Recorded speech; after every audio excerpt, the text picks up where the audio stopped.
Olá pessoal, tudo bem? É com uma grande alegria que eu quero me comunicar com vocês.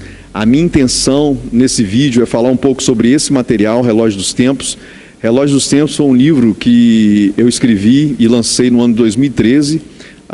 O contexto desse material foi o seguinte: em 2009, quando Deus me levou a Israel, eu estava ali num tempo, de jejum e oração. E numa das madrugadas de vigília, no Muro das Lamentações, que é um dos lugares que eu mais amo de estar em Israel, em Jerusalém, entre outras coisas, Deus me deu uma visão e uma revelação sobre esse material. E o Senhor falou para mim: escreve esse livro que vai ser não só para você, mas vai ser para a minha igreja nesses próximos tempos, nesses próximos anos. E eu comecei a escrever ali em 2009 esse material. Eu voltei para o Brasil, depois em 2011 eu fui para a Alemanha como missionário. Durante aqueles próximos meses eu tive condições de dar continuidade, e não apenas condições de dar continuidade, mas estar num lugar, em questão Alemanha, que foi o maior palco, da maior guerra da história da humanidade, foi a Segunda Guerra Mundial. E ali eu tive material, eu tive contato com pessoas, eu tive experiências que enriqueceram e trouxeram ainda mais recheio para o conteúdo desse livro. Enfim, esse livro, Relógio dos Tempos, ele é baseado principalmente em 3 textos da Bíblia. Eu não vou poder ler aqui agora para nós otimizarmos o nosso tempo, mas eu queria que você anotasse e lesse depois pausadamente. Eu vou apenas parafrasear agora. Mas os 3 textos são: o primeiro, Daniel capítulo 2, o segundo, Mateus capítulo 1 e o terceiro, Mateus capítulo 24. E eu vou caminhar por partes. A minha intenção não é aprofundar totalmente no conteúdo agora. Eu quero só trazer para vocês alguns princípios, algumas temáticas básicas do material Relógio dos Tempos, para que você tenha curiosidade depois para ler o livro e pesquisar também em outras fontes, para você ter mais interação com essa temática. Bom, o texto de Daniel capítulo 2 fala sobre um sonho que Nabucodonosor teve. Que sonho foi esse? Que inclusive foi o sonho que Daniel interpretou.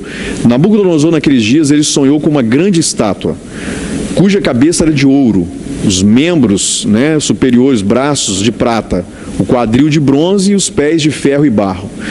Nabucodonosor teve um sonho que representava exatamente 4 impérios. O primeiro dos impérios, representado pela cabeça de ouro, é aquele império vigente, ou seja, o Império Babilônico. O império que daria, que seria base, plataforma para os outros impérios sucessores. Eu quero lembrar para vocês que a palavra Babilônia, ela vem da raiz Babel. Gênesis capítulo 11 fala sobre os homens construírem uma torre para chegarem ao céu novamente, para terem uma outra forma de contato com Deus. Eu até faço uma conjectura, quando eu fico imaginando os homens daqueles dias, lá de Gênesis capítulo 11, ainda ouvindo as histórias de Adão e Eva, que lá no jardim, como a Bíblia nos menciona, todos os dias na viração do dia, Deus vinha se relacionar com aquele casal e tinha uma relação próxima, uma relação íntima, uma relação constante. E agora, por causa do pecado original, eles são expulsos do jardim, e essa descendência, a descendência de Adão e Eva e a humanidade ali em Gênesis capítulo 11, afastada de Deus, eles procuram aquilo que o latim chama de religare, ou seja, um religar do que há na terra aquilo que há no céu.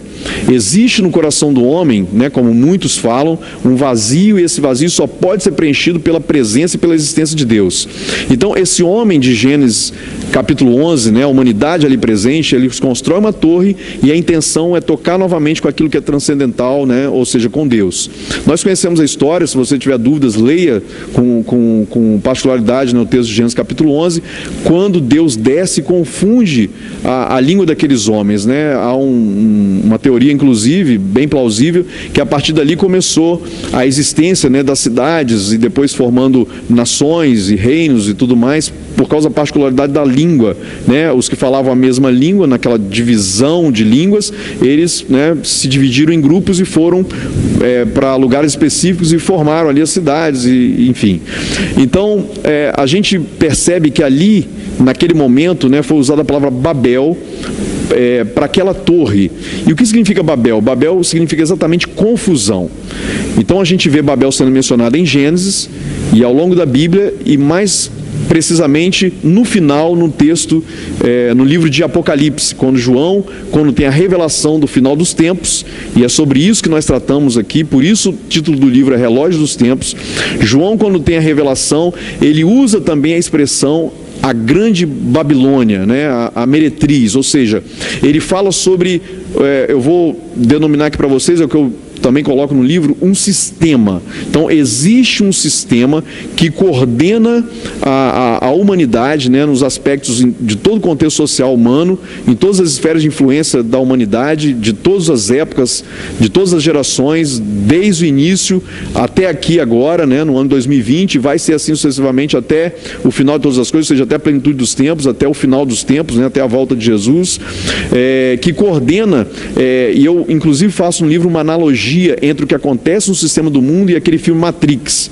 Aqueles que são um pouco mais experientes, né, devem ter assistido no início dos anos 2000 um filme lançado com o nome Matrix, né, com o ator Keanu Reeves como ator principal.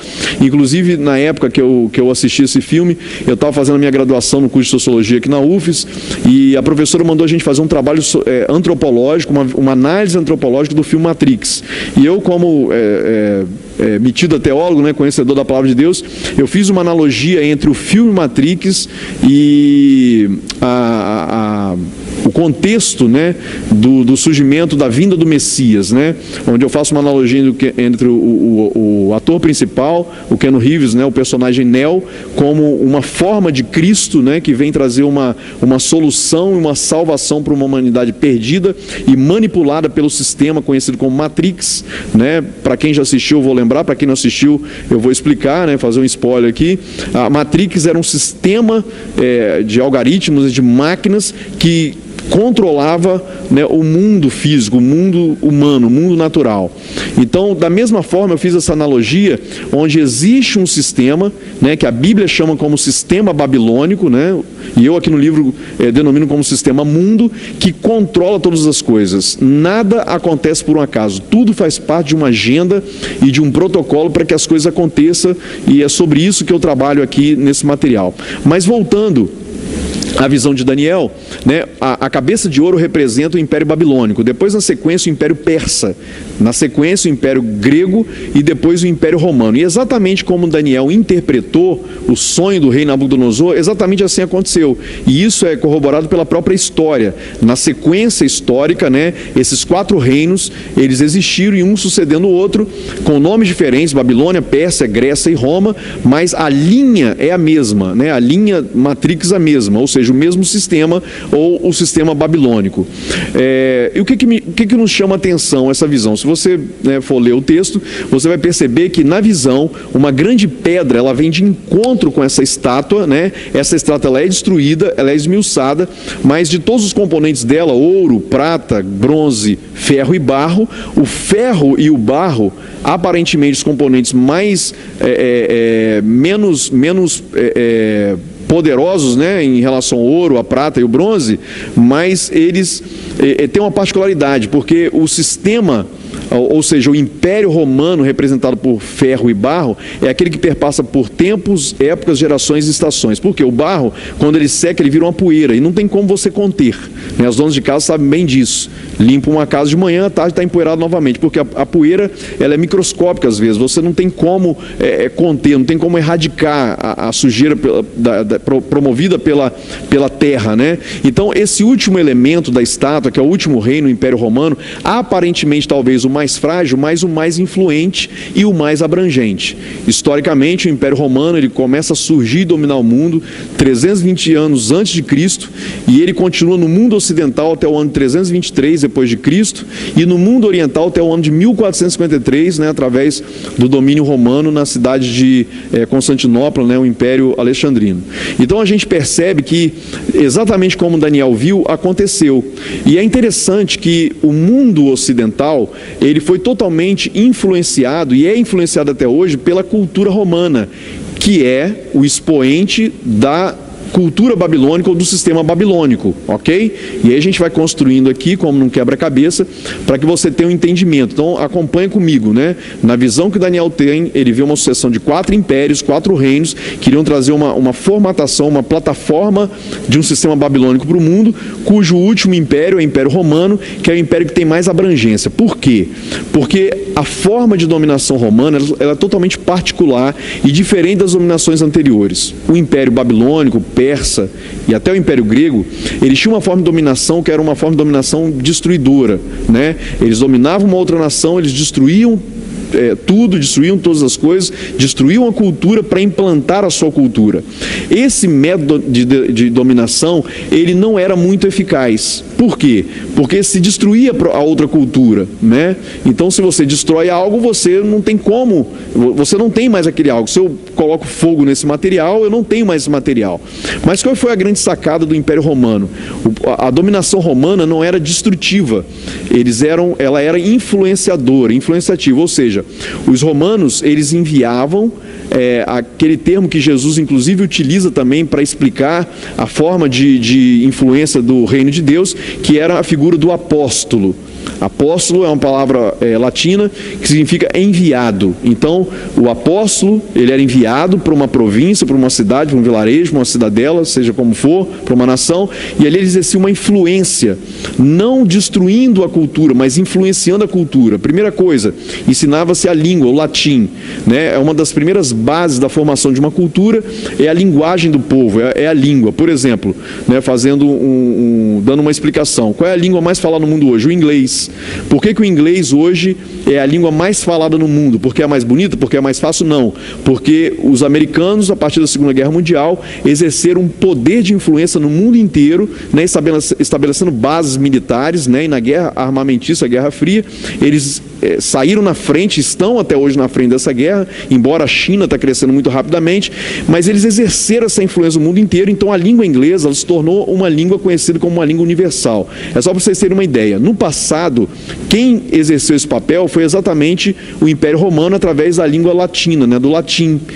Inclusive, a partir do latim é que se desdobra as línguas conhecidas como línguas latinas, que são uma das línguas mais faladas do mundo hoje, que é o espanhol, o italiano, o francês e também o português, né, que são as 4 línguas latinas. Enfim, os romanos eles tiveram esse poder de influência muito eficaz e por isso o Império Romano ele durou tanto tempo e exerceu tanta influência no mundo daquela época. Mas seguindo a sequência aqui, a gente percebe algo interessante, né? E aí eu entro com o texto de Mateus capítulo 1. Em 2009, quando eu estava em Israel, mais exatamente lá em Tel Aviv, numa madrugada o Espírito Santo me acordou e eu senti um impulso muito grande de abrir a minha Bíblia e ler, e eu ouvi nitidamente a voz do Espírito dizendo para mim: leia o texto de Mateus capítulo 1. E eu achei aquilo interessante, porque eu conheço o texto de Mateus capítulo 1. O que trata Mateus capítulo 1? Se você abrir a sua Bíblia, você vai conferir comigo. Mateus capítulo 1 fala sobre a genealogia de Jesus. E eu fiquei pensando, me questionando, mas por que eu vou ler sobre a genealogia de Jesus, né? Fulano gerou Ciclano, que gerou Beltrano, enfim, parece algo sem muita importância. Mas quando nós chegamos, mais exatamente, no versículo... Deixa eu passar aqui para vocês. Mateus capítulo 1, no versículo 17. Olha que coisa interessante. De sorte que, de todas as gerações, de Abraão até Davi, 14 gerações. De Davi até o cativeiro na Babilônia, 14 gerações. Do cativeiro na Babilônia até Jesus, 14 gerações. Uau! Quando eu li isso, me chamou a atenção. E é interessante que até aqueles dias eu confesso que eu nunca tinha prestado atenção nesse texto, e eu nunca tinha ouvido sobre isso e nem lido sobre isso. Depois eu fiquei sabendo que outras pessoas falavam sobre esse assunto, mas eu confesso que eu não conhecia. Foi o Espírito de Deus que me levou a essa compreensão. E eu fiquei muito impactado com isso, porque olha que coisa interessante, né? Deus, de uma forma praticamente cirúrgica, ele marca os tempos, épocas, gerações e estações em períodos específicos. No caso aqui, períodos de 14 gerações, né, que coincidência ou não, inclusive é múltiplo de 7, né? O número 7 na Bíblia, ele é uma chave de revelação muito interessante para nós. Então, o Senhor, ele faz questão de marcar os períodos geracionais em períodos de 14 gerações e momentos históricos relacionados à nação de Israel. Olha que coisa interessante, de Abraão até Davi, 14 gerações. De Davi até o cativeiro na Babilônia, 14 gerações. E do cativeiro na Babilônia até Jesus, 14 gerações. Em 4 momentos históricos relativos a Israel, períodos, intervalos geracionais de 14 gerações especificamente. Então isso me chamou muita atenção. Primeiro, Deus realmente está no controle de todas as coisas. Nada acontece fora do controle de Deus. Deus continua sentado no seu trono, reinando soberano para todos sempre. Como diz lá o texto de Isaías capítulo 9, porque um menino vos nasceu, um filho se nos deu, seu nome será maravilhoso, conselheiro, Deus forte, Pai da eternidade, príncipe da paz, e o governo está sobre os seus ombros. A Bíblia também diz que diante do nome dele todo joelho se dobrará e toda língua confessará que Jesus Cristo é o Senhor. Então, ao mesmo tempo que existe uma agenda desse mundo, né, e no final eu vou fechando, né, esse estudo, para nós compreendermos, eu vou fazer uma linha do tempo para nós entendermos qual é o expoente desse sistema hoje. Mas, em contrapartida ao sistema desse mundo, existe o reino de Deus. E por isso Jesus veio ao mundo, né, que é o quarto momento desse intervalo geracional de 14 gerações. Abraão, Davi, cativeiro, Babilônia. Exatamente nesse último momento vem Cristo, que é aquela pedra, que a Bíblia chama de pedra angular, que impacta contra a estátua. O que representa essa estátua? O sistema babilônico, persa, grego e romano. Esse sistema babilônico que é mencionado por João lá em Apocalipse.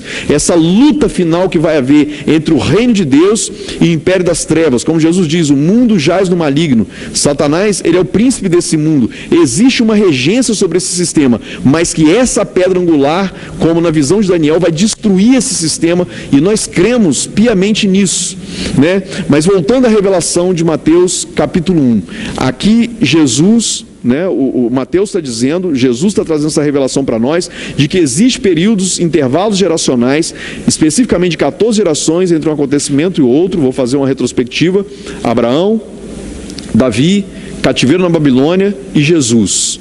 E o Senhor demarcou a história. Em momentos pontuais o Senhor vem com a intervenção. Numa das aulas aqui da nossa escola Issacar, eu ensinei sobre a questão do tempo.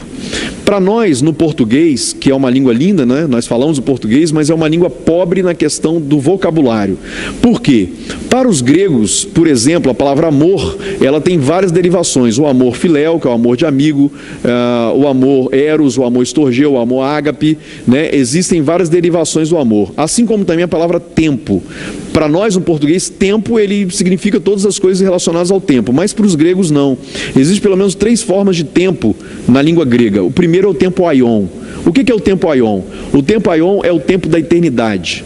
Aquele tempo descrito por Eclesiastes capítulo 3, verso 10 e 11, que diz: Deus plantou no coração do homem a eternidade. A parte B do versículo diz: sem que esse possa compreendê-la.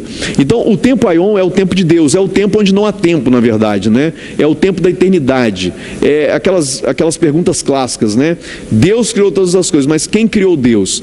Essa conjectura, ou esse pensamento que você não encontra uma resposta plausível na mentalidade humana, é exatamente explicado pelo tempo aion.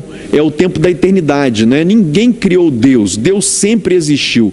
De acordo com a nossa mente humana, é impossível essa compreensão. Por quê? Porque a nossa mente humana está presa nesse cosmos, nessa atmosfera, nessa dimensão que a física chama de terceira dimensão. Nós não conseguimos, com a mente humana, compreender, né, a amplitude da definição do tempo aion, que é o tempo da eternidade. É por isso que o apóstolo Paulo, por exemplo, diz que nós precisamos ter a mente de Cristo. O que significa ter a mente de Cristo? É exatamente aquilo que Eclesiastes 3, verso 11 diz: Deus plantou no coração do homem a eternidade sem que esse possa compreendê-la. Por quê? Porque não tem a mente de eternidade. Mas se nós temos a mente de Cristo, nós temos a mente de eternidade. Amém? Então é por isso que nós precisamos ter a mente de Cristo, para ter essa compreensão.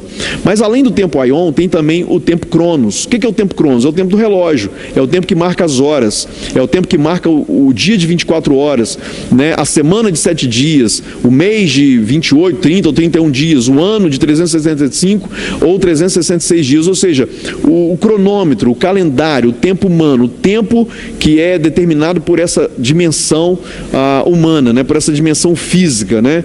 Então, nós vemos essas duas definições. E a terceira definição é o tempo kairos. O que é o tempo kairos? Kairos é o tempo da oportunidade de Deus, é o tempo da intervenção. Então a gente vê que nesses momentos históricos, Abraão, Davi, cativeiro e Jesus, é uma intervenção divina de Deus na história, trazendo uma nova, através de uma ruptura, através de uma disrupção, Deus trazendo novas diretivas para a história da humanidade.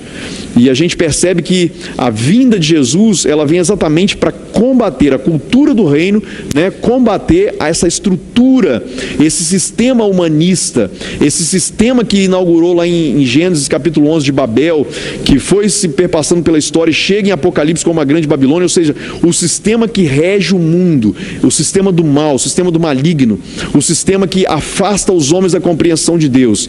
E inclusive, eu trato aqui nesse livro, Relógio dos Tempos, né?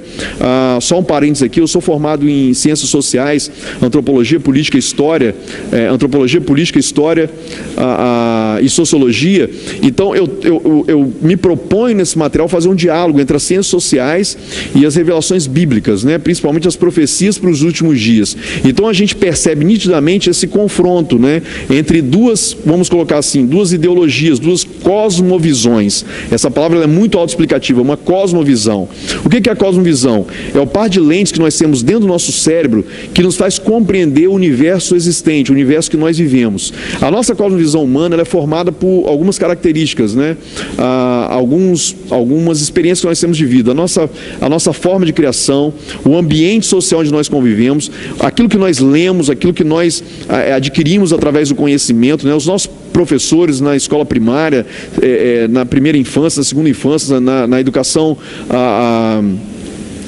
intermediária e também na educação universitária, as pessoas com que nós convivemos, os nossos familiares, enfim, aquilo que nós aprendemos, nossa experiência de vida, isso forma esse par de lentes chamado cosmovisão, a forma com que eu entendo e me relaciono com o universo existente. Essa é a cosmovisão.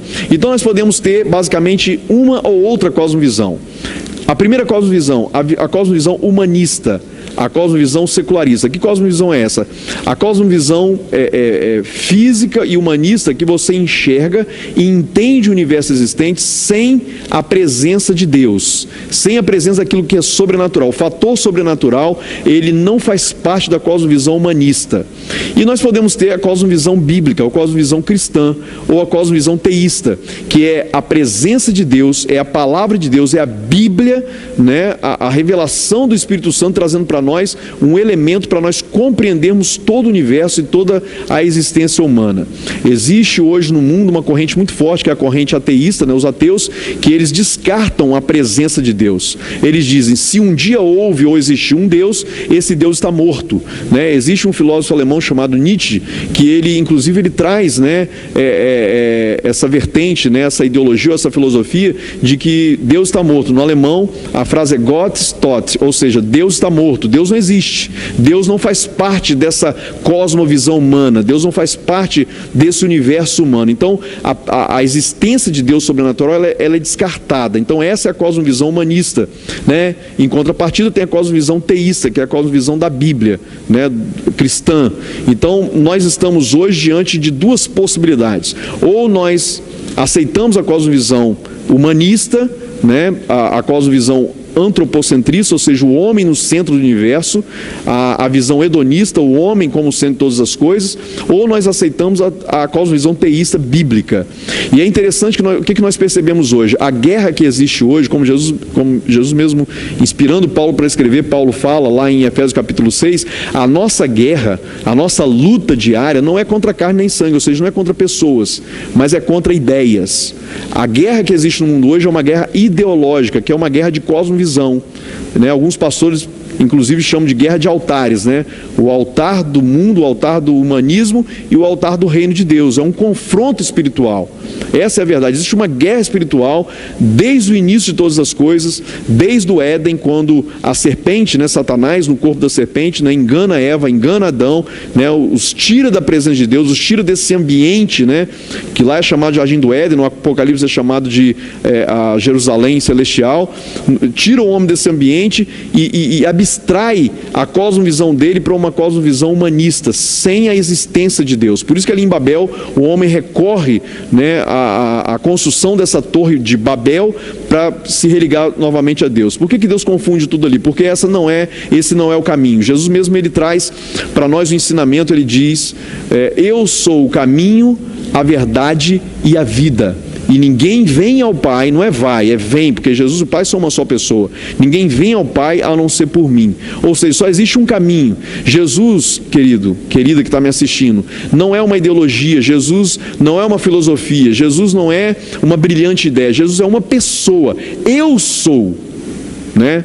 Inclusive, os profetas, particularmente o profeta Isaías, ele traz essa compreensão de Deus, quando ele usa a palavra Emanuel. O que é Emanuel? O Deus conosco.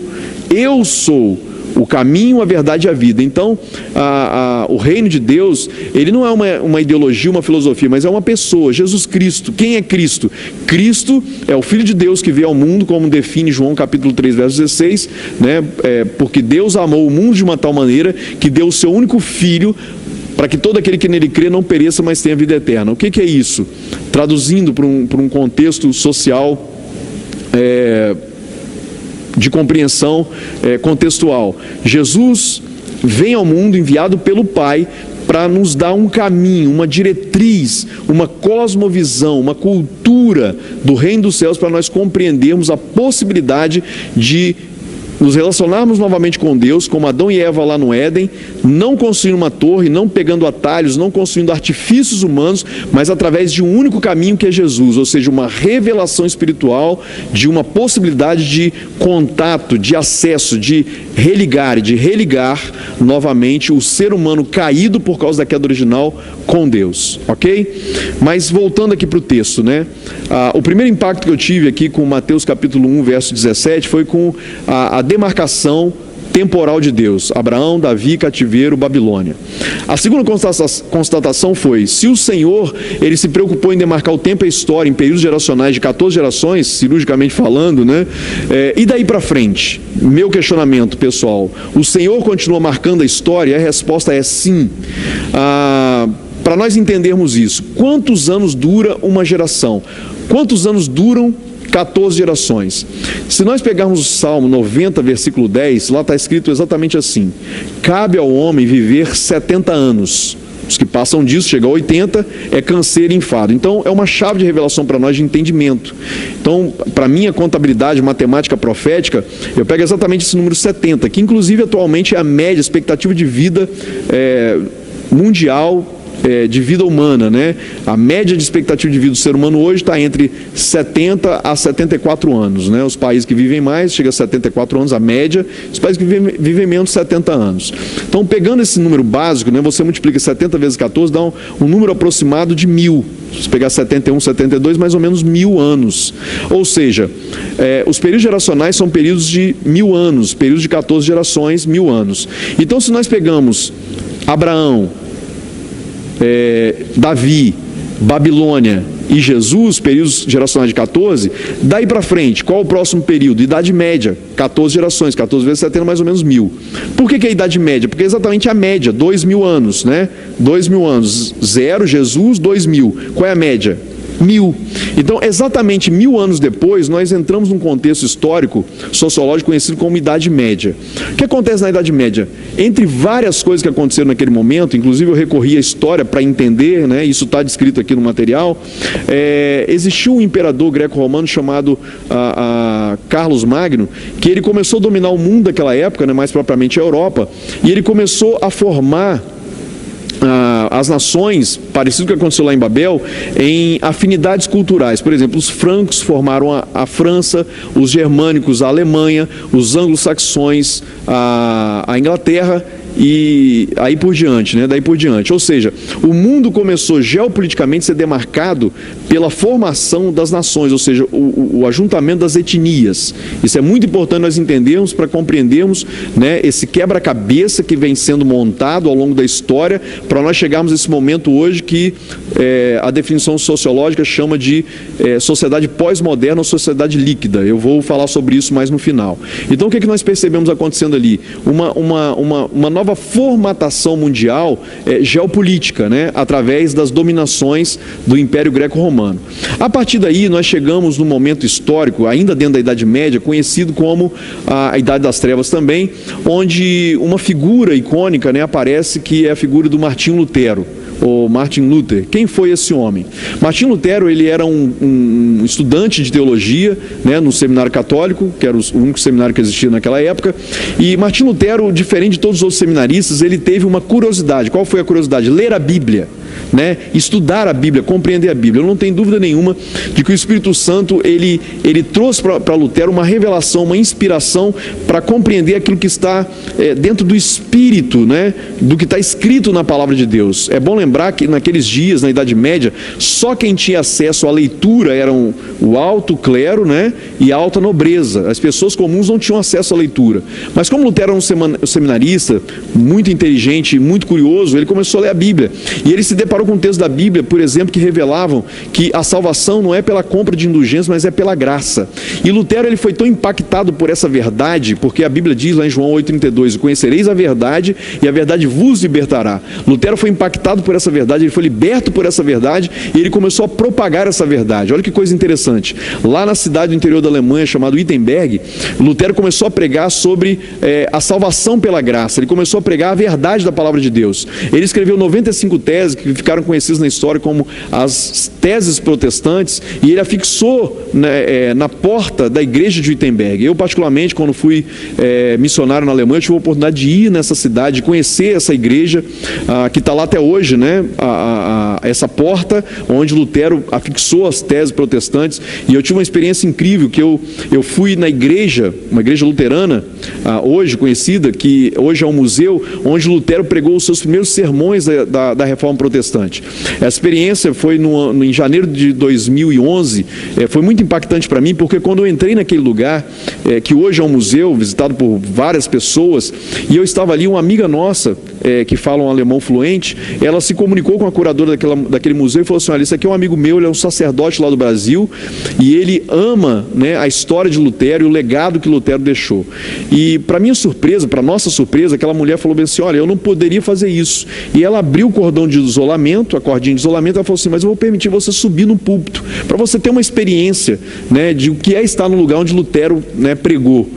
E eu achei que aquilo ali era algo apenas uma sorte, né, turística, mas na verdade aquilo ali era algo altamente profético. Quando eu subi aquela escada de caracol, né, daquela igreja luterana bem antiga, né, do século XVI, e eu estava ali em cima, e eu falei para minha esposa: tira foto, né, todo dia que a gente sobe no púlpito onde Lutero pregou os sermões da Reforma Protestante. Quando eu estava ali, o Espírito Santo falou para mim assim: Bi, você não subiu aqui para tirar foto, você subiu aqui para profetizar.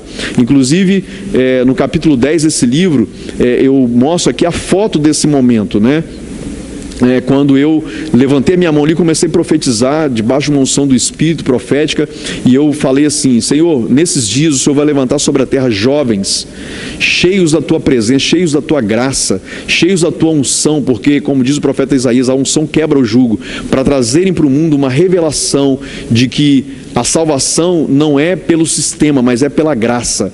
Vai haver uma nova reforma no mundo, não promovida apenas por um homem chamado Lutero, mas por uma geração de Luteros, de jovens que vão se levantar e romper com o sistema do mundo e trazer o ensinamento da cultura do reino dos céus. Quando eu desci daquele púlpito, eu fui assinar um livro de visitas, um livro mais ou menos 1 metro de altura, mais ou menos uns quase 30 centímetros de largura, um livro enorme, do tamanho da mesa. E quando eu fui assinar aquele livro, para minha surpresa, ele estava na última página, nas últimas linhas, e o Espírito Santo falou no meu coração: Elmi, a última frase de um livro é o seu decreto final, então escreve profetizando aquilo que você falou lá no púlpito. Eu escrevi, e é essa foto que eu tirei e coloquei aqui nesse livro Relógio dos Tempos. Por que eu estou dizendo isso? Porque eu creio, queridos, que nesses dias Deus está literalmente levantando uma geração. No afunilar dos tempos, e por isso o nome do livro é Relógio dos Tempos, o Senhor está trazendo para nós o levantar de uma geração que não compactua com o sistema desse mundo. Eu tenho uma expectativa muito grande nessa geração. Sociologicamente, pela primeira e única vez na humanidade, isso está acontecendo. A partir da Segunda Guerra Mundial, nos últimos 70 anos e principalmente nos últimos 10 anos, nós coexistimos hoje com 7 gerações ao mesmo tempo. Isso nunca aconteceu na história da humanidade. Por que isso é possível hoje? Porque a transição geracional está sendo tão rápida que é possível hoje nós vivermos com a geração, a primeira geração atrás, geração Z, né, que é a geração daqueles que que nasceram na Segunda Guerra Mundial, depois a geração X, geração Y, e as sucessivas gerações, a última geração, a geração digital, a geração Touch, né, essa geração totalmente envolvida e adaptada com a tecnologia, mas nós somos 7 gerações. O que isso significa? Uma das profecias bíblicas para esses últimos dias, que está lá em Malaquias capítulo 5, versículos 5 e 6, que nos últimos dias o Senhor iria converter o coração dos pais aos filhos e dos filhos aos pais. Isso é possível hoje porque nós temos 7 gerações, 7 movimentos geracionais coexistindo ao mesmo tempo, desde a geração da guerra, da Segunda Guerra Mundial, até essa geração mais atual, os que nasceram a partir do ano de 2012, 2015. Então, há uma conversão, uma convergência geracional que vai possibilitar o que eu creio que vai ser um grande avivamento, talvez o último grande avivamento da história da humanidade, que eu creio que vai varrer a terra com o conhecimento da glória e da palavra de Deus, confirmando uma outra profecia de Ageu, capítulo 8, versículo 11, que diz que nos últimos dias o Senhor traria sobre a terra fome e sede, não fome de comida nem sede de bebida, mas fome e sede das minhas palavras, diz o Senhor. E eu creio que o Senhor está tirando a igreja de dentro da própria igreja. Há um mover, e esse próprio momento de quarentena está promovendo isso, porque Deus está no controle de todas as coisas, não tenha dúvida. Deus está no controle, Deus está orquestrando tudo isso. A igreja está entendendo que a igreja orgânica, ou seja, as pessoas, elas são muito mais importantes e fundamentais do que a estrutura. O Senhor está trazendo uma reforma. A estrutura física, ela nunca deveria e não deverá ser mais preponderante do que a estrutura orgânica da igreja. Então o que está acontecendo nesses dias, queridos? Faça essa leitura espiritual. Deus está fazendo a igreja voltar para o estágio original, ou seja, para casa. Nós somos igreja em casa, com a nossa família. Essa é a visão de avivamento para os judeus. Os judeus, eles têm essa visão familiar de igreja. Eu não sou igreja no ambiente eclesiástico e sou uma pessoa social em casa. Não, eu sou igreja em casa e eu levo aquilo que eu tenho recebido de Deus no meu lugar secreto para o meu ajuntamento coletivo. Ok? Então o Senhor está fazendo a igreja voltar ao estágio original, aquela igreja lá de Atos, né? Aquela igreja que se reunia nas casas. Então eu vejo dessa forma, eu vejo isso como uma oportunidade que Deus está nos dando para focarmos naquilo que é correto, para colocarmos o que é prioridade no seu devido lugar, ou seja, Deus e a família, ok? Mas isso é só uma observação. Mas voltando aqui, 1000 anos depois, 14 gerações depois de Jesus, nós temos esse momento chamado Idade Média. Mais 1000 anos, nós temos o momento que nós estamos aqui agora. Então, fazendo uma retrospectiva da linha do tempo, né? Abraão, Davi, cativeiro na Babilônia, Jesus, Idade Média e os nossos dias. Então nós percebemos esses períodos geracionais de 14 gerações, entre acontecimento e outro, né, que vem demarcar a história e delimitar toda a história. E aqui eu vou caminhando para o final, né, desse estudo, que é Mateus capítulo 24. Acompanhem comigo, eu vou parafrasear esse texto. Jesus estava com seus discípulos no Monte das Oliveiras e eles perguntam para Jesus: Senhor, quais serão os sinais da tua vinda? Porque a igreja do primeiro século, e aqui eu abro um parênteses novamente para explicar algo muito interessante. É muito comum nós vermos pregadores nesses dias dizendo assim: nós não precisamos nos preocupar com o fim dos tempos, ou com escatologia, ou com as coisas dos últimos dias. Nós temos que nos preocupar com o que está acontecendo aqui agora. Desculpa a minha sinceridade, mas eu considero isso uma tremenda de uma ignorância bíblica, uma ignorância e um equívoco teológico, porque os primeiros discípulos lá no primeiro século, a igreja do primeiro século, ela vivia como se Jesus fosse voltar a qualquer momento. Os discípulos estavam preocupados com a segunda vinda de Cristo. Se você lê as cartas de Paulo, em vários momentos Paulo, ele fala sobre o dia com letra maiúscula do Senhor, né? 1 Tessalonicenses capítulo 5, verso 23, Paulo diz: conserveis íntegros o vosso espírito, alma e corpo para o dia do Senhor. E são vários os textos que nos mostram essa preocupação da igreja do primeiro século. E eu pergunto para você, se aqueles irmãos de 2000 anos atrás estavam antenados, estavam focados, estavam atentos com os sinais dos céus, os sinais do mundo espiritual da volta de Cristo, quem dirá nós hoje? Porque se isso já era uma verdade há 2000 anos atrás, quem dirá nesse momento agora? Então, se eu fosse fazer uma analogia, nesses 2000 anos, ou nesses dois períodos geracionais de 14 gerações, é como se o tempo fosse se afunilando e nós estamos chegando no final dos tempos. Olha que coisa interessante. Quando eu escrevi esse material, entre outras experiências, essas duas fotos estão aqui na capa do livro.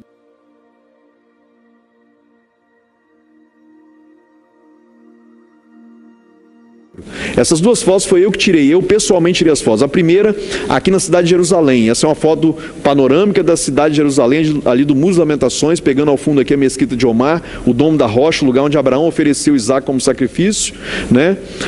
Ou pelo menos foi oferecer como sacrifício, nós conhecemos a história. E a segunda foto é esse relógio. É o relógio mais conhecido no mundo. Que relógio é esse? O Big Ben.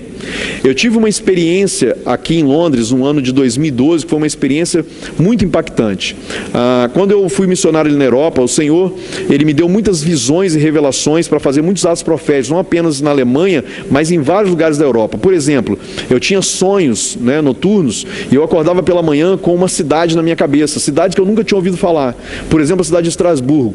Essa cidade veio na minha memória, na minha mente, e eu fui pesquisar sobre ela. Estrasburgo, onde está isso? Estrasburgo é uma cidade que fica no interior da França, mais propriamente na divisa entre a França e a Alemanha, e ali em Estrasburgo existe um monumento, que é um monumento à deusa Europa. Eu quero lembrar para vocês que o continente se chama continente europeu por causa de Europa. Quem foi a Europa? A Europa foi uma donzela, segundo a mitologia, muito formosa, que ela chamou a atenção de Zeus. Zeus, na mitologia grega, é chamado Deus do Universo.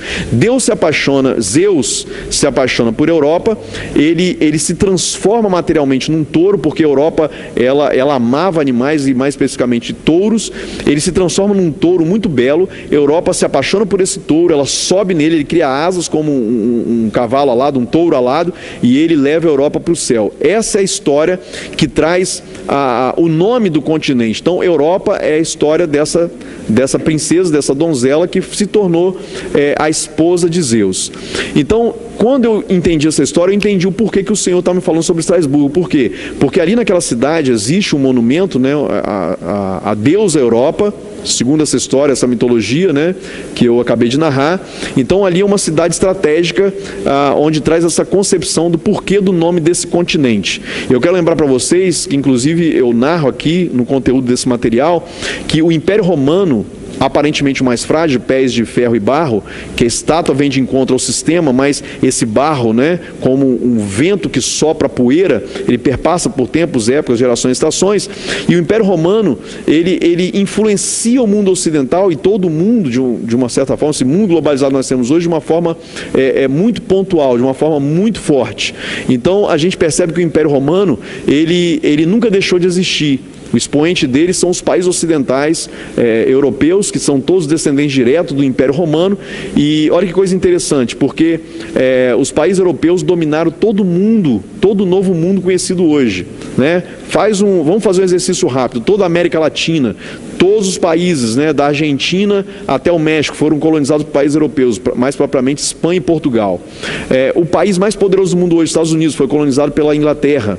A Nova Zelândia, a Austrália, a África do Sul e diversas outras nações expoentes hoje no mundo foram colonizadas pelos países europeus. Ou seja, o mundo ocidental, ou a cultura romana, ou o sistema babilônico, ou o sistema mundo, ele influencia todo mundo. Olha que coisa interessante, os nossos códigos de lei, nosso sistema político, a nossa arquitetura, a nossa forma de expressão cultural, toda ela é influência do Império Romano, né? Quem estuda direito, né, sabe muito bem do que eu estou dizendo, né, a respeito, por exemplo, dos nossos códigos de lei, que são baseados nos códigos romanos, né? Nosso sistema político, né, o Senado, a Câmara dos Deputados, isso tudo já existe há pelo menos 2 milênios atrás, que foi implantado também pelo governo romano, né? A figura do imperador César, né, e amparado pelo seu Senado e também pela Câmara. Então a gente vê que esse sistema político que existe no mundo ocidental, ele é totalmente baseado no sistema romano, ou seja, a influência do Império Romano,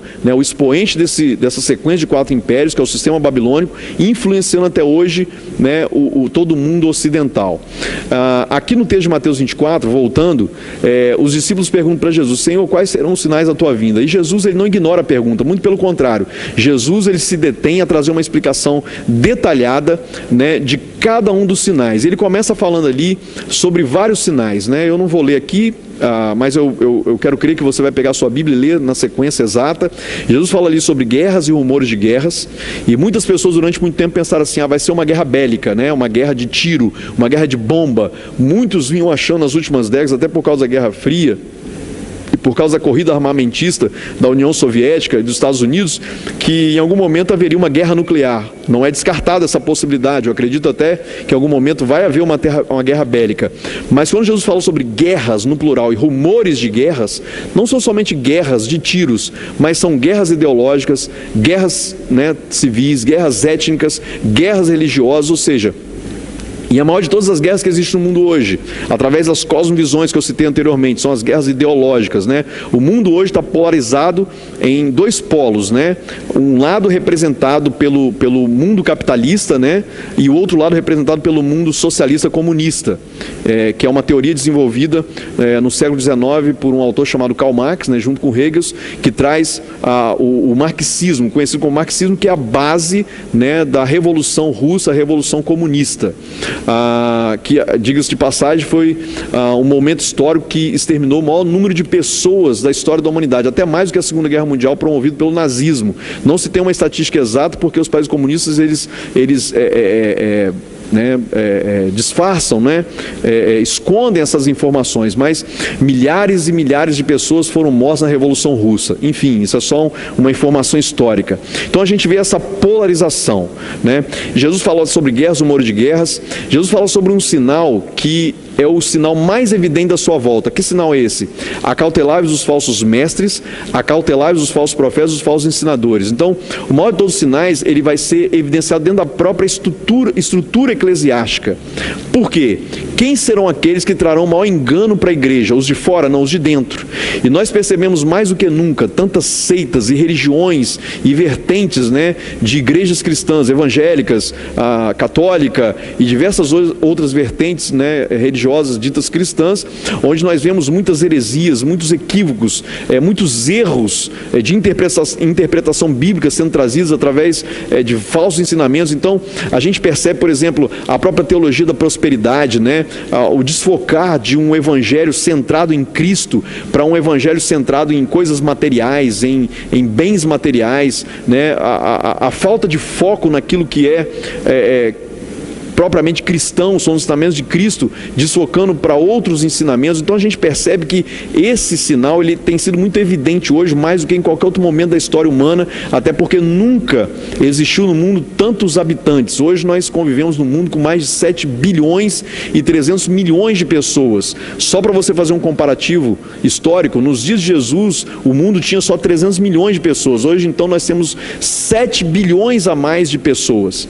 Ou seja, existe uma superpopulação terrestre. Então nunca seria tão possível os cumprimentos bíblicos e proféticos que não fosse esse momento chamado hoje. É por isso que nós estamos no afunilar de todas as coisas. E pela multiplicação de pessoas, nós temos também a multiplicação de religiões, seitas e diversas outras coisas.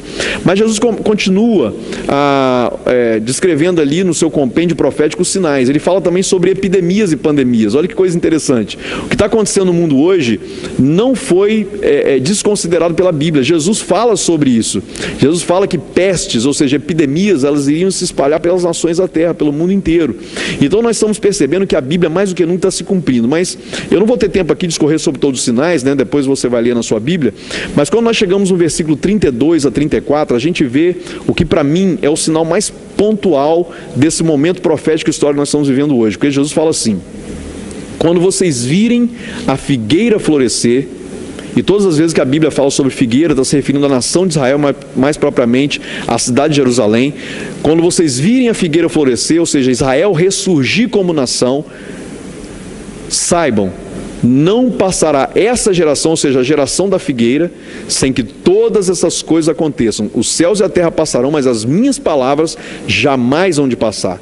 Então Jesus ele é muito pontual, ele é muito contundente em deixar para nós um sinal que seria, na minha concepção, na minha humilde concepção, o maior de todos os sinais. Ou seja, o sinal da figueira. Que sinal é esse? O ressurgimento da nação de Israel. Quero trazer para você uma lembrança histórica, né? Desde 320 anos antes de Cristo, o Império Romano ele dominou toda a Judéia, todo o mundo existente naquela época, e implantou a sua cultura, como eu expliquei desde o início, e até o ano de 1453 o Império Romano existia ainda no mundo oriental, né? Mais propriamente em Alexandria, e a gente percebe que Israel ele perdeu sua soberania como nação em todo esse período de tempo.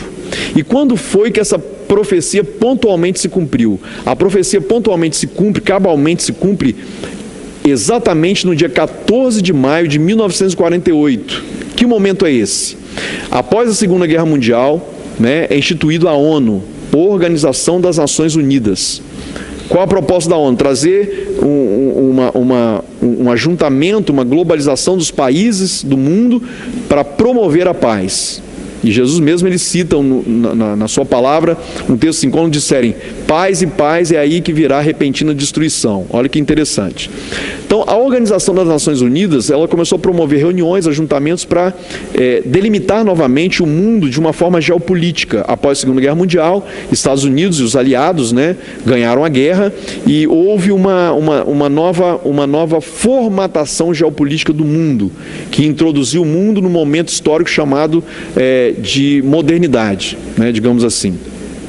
E ali, as nações, né, em reunião, eles começaram a decidir, né, novas conjecturas estruturais para o mundo global.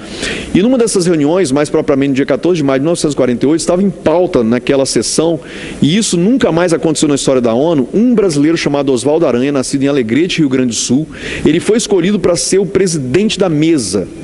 Olha que coisa interessante, né? E naquele dia estava em pauta Israel voltar a ser uma nação ou não, ou seja, uma profecia se cumpriu ou não.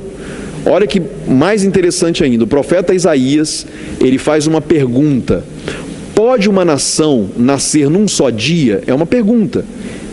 E qual a resposta a essa pergunta? Sim, é possível, porque Israel voltou a ser uma nação em um momento, em uma caneta, em uma resolução. Em algum momento eu estive conversando com alguns historiadores, inclusive aqui da UFES, inclusive pessoas que são de procedência ateísta, ateus, e eles disseram para mim assim: não existe na história da humanidade um exemplo como Israel. Por quê? Porque é a única vez, é o único momento histórico que uma nação voltou a se reconstruir de um dia para a noite, através de uma resolução. Porque os judeus, mesmo perseguidos em todo esse momento histórico, foram vários os momentos, não vou lembrar de todos, mas a diáspora no século XV, né, que foi aquela expulsão dos judeus da Espanha, de Portugal, através do próprio nazismo e várias outras perseguições, né? Isso começa desde lá do Velho Testamento, quando o faraó manda matar todas as crianças para exterminar, né, a possibilidade de uma salvação de Deus. E depois, nos dias de Jesus, quando Jesus tinha aproximadamente 2 anos de idade, Herodes, ele promove um infanticídio ali na Judéia. Jesus, inclusive, é a sua única viagem internacional. José e Maria, seus pais, tiveram que fugir para o Egito, ele ainda criancinha, por causa do extermínio. Ou seja, sempre houve um movimento antissemita. O que é o movimento antissemita? Um ódio intrínseco ao povo judeu, uma vontade de extermínio, né? A gente vê líderes mundiais, por exemplo, como o ex-presidente do Irã, Ahmadinejad, ele declarava constantemente: precisamos riscar Israel do mapa. Que sentimento é esse? Um sentimento ao cumprimento profético. Por quê? Presta atenção. As profecias da palavra de Deus, elas nunca poderiam se cumprir se Israel não existisse, se Israel não fosse constituído como uma nação hoje. Porque toda a Bíblia converge, todo o relógio dos tempos, Aion, Cronos e Kairos, converge para esse momento histórico. Se não houvesse Israel, não haveriam cumprimentos proféticos bíblicos. Então, por isso que era tão importante essa profecia se cumprir. Né? Quando vocês virem a figueira florescer, saber está próximo o verão, e não passará essa geração sem que tudo isso aconteça. Tudo o quê? Tudo que Jesus tão detalhadamente profere no texto de Mateus 24. Leia na sua Bíblia depois: guerras, rumores de guerras, nação contra nação, e em outro texto lá de Marcos 16, pais contra filhos, filhos contra pais, epidemias, né? Enfim, falsos mestres, falsos profetas, e todos os sinais que Jesus traz, tudo tem se desenrolado nesses últimos 70 anos como nenhum outro momento da história. Algumas pessoas perguntam para mim, mas pastor, sempre não aconteceu guerra, sempre não aconteceu epidemia? Sim, sempre aconteceu, mas nada comparado com o que está acontecendo hoje. Por exemplo, quando Paulo diz lá em Romanos capítulo 8, é um dos sinais para esses dias, a natureza geme e sofre, como uma mulher em trabalho de parto, com dores de parto, aguardando a manifestação dos filhos de Deus. Isso nunca é tão real como nos dias de hoje. A própria ciência, a estatística científica comprova que nos últimos 30 anos tem ocorrido no mundo, no planeta Terra, as maiores catástrofes naturais da história humana, né? A cada ano que passa, aumenta em 20%, 30% o número de tremores de terra. Nós temos visto terremotos no mundo inteiro, catástrofes naturais, incêndios, né? Se você pegar, inclusive eu faço uma analogia aqui no livro Relógio dos Tempos, muito interessante, com o tocar das trombetas, porque cada toque de trombeta está relacionado a uma destruição natural. Uma trombeta destrói a água potável, os rios, a outra trombeta destrói as águas dos mares, a outra trombeta destrói as florestas, a outra trombeta abala os sinais dos céus, né? Os astros dos céus. Jesus fala sobre isso. Existe até um estudo bíblico chamado Luz de Sangue, muito interessante, que você pode procurar aí no YouTube, né? O pastor Lamartine Possela, ele traz um estudo muito interessante, uma conjectura muito interessante sobre as luas de sangue. Procura sobre isso no YouTube, muito interessante você entender sobre esse tema também. Enfim, a gente percebe, né, o desdobramento de todas as profecias acontecendo nesse momento pontual. Então, como eu estava dizendo, nessa foto que eu tirei do Big Bang, que é o relógio mais conhecido no mundo hoje, eu tive uma experiência muito impactante. Eu estava na Hillsong, era uma manhã de domingo, adorando o Senhor, era 11 horas da manhã, 11h30, e o Espírito disse para mim, sai daqui e vai para a estação do Big Bang agora. Eu peguei o trem, estava com a minha família, nós fomos para lá. Quando eu desci do trem, eu ouvi o badalar de um sino, pão, pão, e o Espírito Santo falou para mim, corre e observa. Eu corri e tive essa visão, ou seja, o relógio marcando as 12 badaladas. O que isso nos lembra? Mateus capítulo 25, fala sobre a hora 12, né? a hora 12ª. Que hora é essa? A hora da vinda do noivo. Fala sobre 5 virgens imprudentes e 5 virgens prudentes. As imprudentes não têm lâmpada no azeite, as prudentes têm. Então, à meia-noite, as imprudentes saem para comprar o azeite, ou seja, buscar a unção, buscar a Deus no momento já fora de tempo, e o noivo vem. Às 12 badaladas, à meia-noite. Então, essa visão natural me remeteu a uma visão espiritual. Ou seja, se eu pudesse fazer uma analogia hoje entre os ponteiros de um relógio com os ponteiros dos relógios dos tempos, eu diria exatamente isso. O ponteiro de horas e o ponteiro de minutos, eles estão alinhados sobre o número 12, sobre a hora 12, e o ponteiro de segundos corre bem rapidamente. Em outras palavras, nós estamos no fechamento de todas as coisas, no fechamento, no ápice da história, né? Nós estamos no auge da história, nós estamos no momento final do fim dos tempos, né? E eu creio particularmente que nós somos realmente uma geração ímpar, e por que não dizer, né, ou analisar que nós podemos sim, muito provavelmente ser a geração do arrebatamento. As coisas estão acontecendo muito rapidamente. Essa própria pandemia, esse isolamento social, essa nova conjectura social, esse ajuntamento como nunca das nações da Terra, essa promoção de um ajuntamento global, nunca foi tão possível acontecer o que biblicamente nos remete como nos dias de hoje, que é a formação de um governo central, que inclusive aqui no livro eu cito como seria o expoente maior desse sistema babilônico, que é o surgimento da figura, né, de uma liderança global para trazer soluções para um mundo perdido, um mundo em caos, né, pela pandemia, caos econômico, caos social, enfim, uma figura que traz soluções, né? Então a gente vê esse juntar. Hoje no mundo globalizado nós vemos movimentos como G20, G8, G7, as nações mais poderosas, mais armadas da Terra, enfim, a gente vê o mundo todo confluindo, né, para essa busca de uma solução global, e esse cenário está totalmente pronto, né, para o surgimento dessa figura. A gente vê hoje, como eu disse, essa polarização que nunca deixou de acontecer. A Guerra Fria está mais quente do que nunca,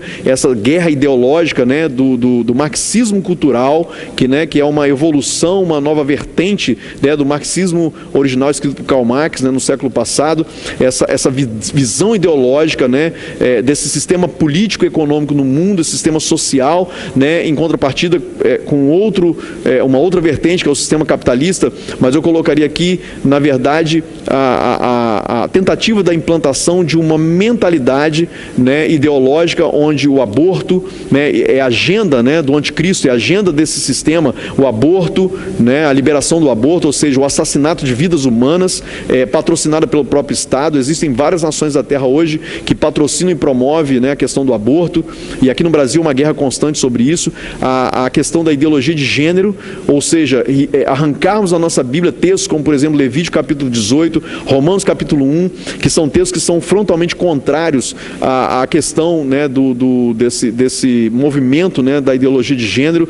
Existem hoje mais de 90 tipos de gêneros sexuais diferentes no mundo. Eu fiquei impactado quando eu tive acesso a esse estudo, essa descoberta, né? Não existe mais apenas, pela ideologia de gênero, o sexo masculino e o sexo feminino, mas a pergunta que não quer calar existe um outro gênero que não seja o gênero hétero, homem e mulher, que podem gerar e dar continuidade à raça humana, à procriação humana? Não existe, somente homem e mulher como Deus fez. Deixará o homem o seu pai e sua mãe, e a sua esposa, tornando-se os dois uma só carne. Não existe uma outra possibilidade para isso acontecer. Enfim, mas nós vemos hoje uma ditadura ideológica no mundo, né? Anexo e adendo a esse estudo, eu quero depois disponibilizar aí na nossa página do YouTube 2 vídeos muito interessantes e pontuais para trazer para você uma compreensão dessa guerra ideológica, dessa guerra espiritual que nós vimos acontecer no mundo hoje, né? Eu vou estar disponibilizando, que vai ser um material anexo a esse estudo, né? Eu já estou finalizando aqui, e para nós fecharmos isso tudo, né, trazendo esse entendimento para você de que nós estamos no final realmente desse momento histórico, escatológico, profético, social, conjuntural, né, que eu chamo aqui nesse material Relógio dos Tempos. Eu tenho uma boa notícia para você: esse livro, né, ele está totalmente disponibilizado gratuitamente na nossa página www.escolaissacar.com. Você pode acessar a nossa página, né, vou repetir, www.escolaissacar.com, e esse livro está lá disponível gratuitamente. Você pode fazer download do livro, você pode multiplicar esse material para outras pessoas, né? Nos ajude nisso, porque o Espírito Santo me falou muito fortemente ao meu coração lá em 2009. Escreve essa revelação, porque isso vai ajudar os meus filhos nos próximos anos. Então eu creio que eu faço parte, eu contribuo também, né? Existem centenas, milhares de profetas no mundo inteiro que receberam de Deus revelações semelhantes, né, para esses dias, para esses últimos dias, e eu sou mais um grão, né, nessa construção aí, e eu quero contribuir com isso. Por isso eu senti no meu coração o desejo de disponibilizar gratuitamente esse material. Então baixe ele lá, leia o livro, eu creio que vai trazer para você muito ensinamento, né? E para aqueles que criticam falarmos sobre esse assunto nos dias de hoje, eu quero trazer as próprias palavras de Cristo, que são palavras fortes. Ele diz assim: hipócritas, sabeis discernir os sinais dos tempos naturais, quando vai chover, quando vai fazer frio, mas não procurais saber os sinais dos tempos. O que Jesus está falando para nós, ensinando para nós? Que nós precisamos sim estar antenados com as coisas que estão acontecendo no reino do Espírito. Nós precisamos buscar compreensão, visão profética.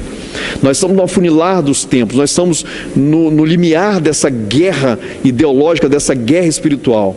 Não tem como mais nós estarmos posicionados em cima do muro. Queridos, nós precisamos nos posicionar ao lado do reino de Deus, a cosmovisão cristã. Mais do que nunca, nós precisamos assumir o nosso papel e a nossa identidade dentro do reino de Deus. Quem nós somos? Jesus diz: aqueles que me negarem na terra, eu negarei também diante do meu Pai. Nós vivemos hoje uma crise que a própria Bíblia chama de a crise da apostasia. Pessoas que estão no ambiente eclesiástico, frequentando os templos, mas que perderam a fé, não têm certeza da volta de Cristo, não têm certeza da Nova Jerusalém, não têm certeza do arrebatamento. Pessoas que vivem como se essas coisas não fossem reais, não fossem fatos verdadeiros e latentes. Pessoas que estão frias na fé, que estão vivendo uma tremenda apostasia. Esse é um sinal para esses dias. E uma outra denúncia que Paulo faz lá na sua carta aos Tessalonicenses: nos últimos dias vocês vão viver a operação do erro. O que é a operação do erro? A operação do erro é a inversão da verdade. O que era verdade se torna mentira, o que era mentira se torna verdade. Existe uma guerra hoje que orbita em torno disso, da verdade né, e da operação do erro, da inversão da verdade, né? Então nós estamos vivendo isso. Então as pessoas, elas estão confusas, mas confusas por quê? Porque não se voltam para a palavra. Irmãos, nós não podemos continuar sendo como aquelas pessoas que vivem como se fosse na missa do domingo. Por que eu estou usando esse termo? Porque tem muitos crentes que vivem como se fossem aqueles católicos que não leem a Bíblia. Eu conheço muitos católicos que leem a Bíblia, são cheios do Espírito Santo, mas a grande maioria não lê a Bíblia, só se senta numa cadeira e ouve um sacerdote. A Bíblia diz que nós somos uma geração santa, uma geração eleita, uma geração sacerdotal. Então, querido, tenha o seu relacionamento pessoal com Deus. Quem sabe não é para isso realmente que o Senhor está permitindo a igreja se voltar para dentro de casa nesses dias, para voltar a ter a sua intimidade, a sua fome e sua sede saciada pela palavra do Senhor. Nós precisamos mergulhar na palavra, nós precisamos ser cheios de Deus, cheios dessa revelação sobrenatural, para nós entendermos o que está acontecendo no mundo e fazermos a leitura correta, a leitura profética correta, a leitura profética sem contaminação, para nós entendermos os sinais dos céus, o relógio dos tempos de Deus se afunilando, e nós entendemos toda essa conjectura espiritual, profética, escatológica, social, econômica, política, né, que orbita em relação às nações da terra, para nós sabermos como nos portar nesses dias. Nós somos soldados de Cristo e mais do que nunca nós estamos sendo arregimentados pelo nosso general para nos posicionarmos para uma grande batalha, né, a batalha final desses últimos dias, né, no culminar dessa guerra, para estabelecermos a cultura do reino, que eu creio que vai ser retomada pela igreja. Enquanto a igreja abriu mão de todos os montes de influência social, né, nós perdemos espaço, e hoje a igreja ela ficou confinada apenas no monte da religião, ela se tornou religiosa e ela perdeu a cosmovisão da cultura do reino de Deus. Nós precisamos voltar a ter essa visão, né, buscarmos novamente essa cultura do reino, para trazermos o reino de Deus, como Jesus disse: venha o teu reino. Deus abençoe a sua vida, Deus abençoe a sua casa, Deus te livre de todo mal e Deus te dê cada vez mais revelação. Vai lá na página, né, baixe o livro, compartilhe com outras pessoas e, se possível, contribua para que nós possamos continuar, né, trazendo palavras de ensinamento e continuar expandindo esse ministério que Deus confiou a nós. Deus abençoe você e sua casa, em nome de Jesus. Amém.